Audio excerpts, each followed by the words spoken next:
Bonjour et bienvenue dans votre rubrique sportive Sport Plus. Des milliers de Sénégalais ont accompagné les Lions de la Teranga jeudi lors de leur dernière séance d'entraînement dénommée Tagato. Une ambiance électrique animée par le 12e Gaindé, Ale Kaza, l'ASC Lebougui et Guédiawaye Football Club ont fait vibrer le stade Léopold Sédar Senghor de Dakar.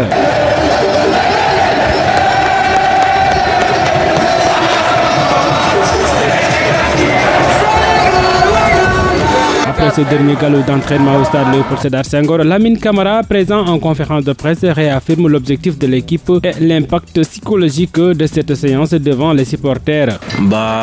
Comme Ghana il a dit, c'est quelque chose qui nous motive. Ils sont là pour nous pousser, pour nous motiver à aller dans cette CAN et voilà, de faire ce qu'il faut pour la remporter. Et nous, on sait qu'ils seront partout avec nous. Et Inch'Allah, on fera tout ce qu'il faut pour les rendre heureux, Inch'Allah. Comme Ghana il a dit, on a une équipe qui est équilibrée avec les anciens et les jeunes. Et voilà, nous, notre objectif, c'est d'aller de gagner ce deuxième titre pour le Sénégal. Et Inch'Allah, on fera tout ce qu'il faut pour la gagner. C'est une motivation de plus de voir ces supporters de venir nous voir. Et voilà, nous, on sait maintenant que tout le Sénégal, tout le peuple est derrière nous, à nous pousser, même si on sait qu'ils sont partout où nous allons. Et on va à cette CAN avec sérénité. Et voilà, j'espère qu'on va l'aborder comme il faut et la remporter, Inch'Allah. Rappelons que les protégés de l'entraîneur Papiao vont quitter Dakar dans l'après-midi du vendredi à destination de Tanger. Le Sénégal va évoluer dans le groupe D en compagnie du Bénin, du Botswana et de la République démocratique du Congo. Basés dans la ville de Tanger, les coéquipiers de Sadio Mané y disputeront leur match de poule le 23 décembre contre le Botswana à 15h, même heure le 27 décembre contre la République démocratique du Congo et le 30 décembre contre le Bénin à partir de 19h. Habib Diarra n'était pas présent à cette dernière communion entre joueurs et supporters. Le premier cité poursuit son rétablissement avec son club et ne devrait pas rejoindre le rassemblement des Lions à Dakar. Blessé depuis septembre, le milieu de terrain sénégalais a été aperçu jeudi sous les couleurs de son club en pleine rééducation. Son entraîneur de club, Régis Lebris,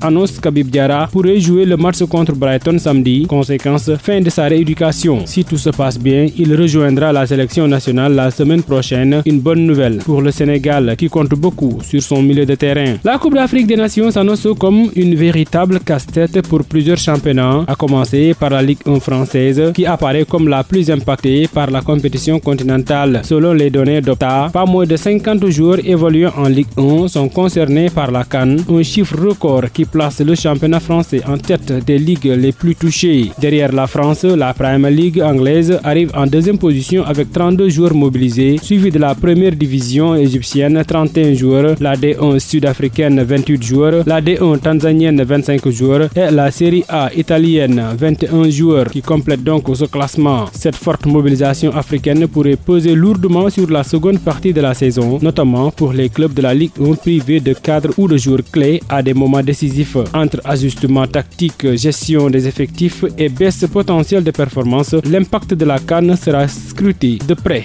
par les entraîneurs et les observateurs. C'est fini les 4e Jeux africains de la jeunesse Angola 2025. Le Sénégal a été sacré champion en beach volley, aussi bien chez les garçons que les filles. 2 sacres dédiés à la mémoire de feu Pape Ibnou Mohamed Sarr, ancien coordinateur technique national du handball sénégalais. Artisan discret mais déterminant, il a été l'un des grands pionniers de la formation de ces jeunes générations, garçons comme filles, et surtout l'un des principaux initiateurs du beach handball au Sénégal. D'après les témoignages, il était un visionnaire, homme de terrain, de la détection à la formation, de la structuration des bases à la création des équipes nationales de beach handball. Il a œuvré sans relâche pour doter le Sénégal d'un avenir solide sur le sable africain et mondial. Disparu le 18 août 2025, quelques mois avant le sacre historique du Sénégal, il n'a malheureusement pas eu le bonheur de goûter aux fruits de sa semence. Mais aujourd'hui, ces jeunes victorieux, ce trophée continental et cette domination africaine portent indéniablement son empreinte. Que son âme repose en paix. C'est tout pour aujourd'hui dans Sport Plus. Merci de l'avoir suivi et rendez-vous demain pour un autre numéro.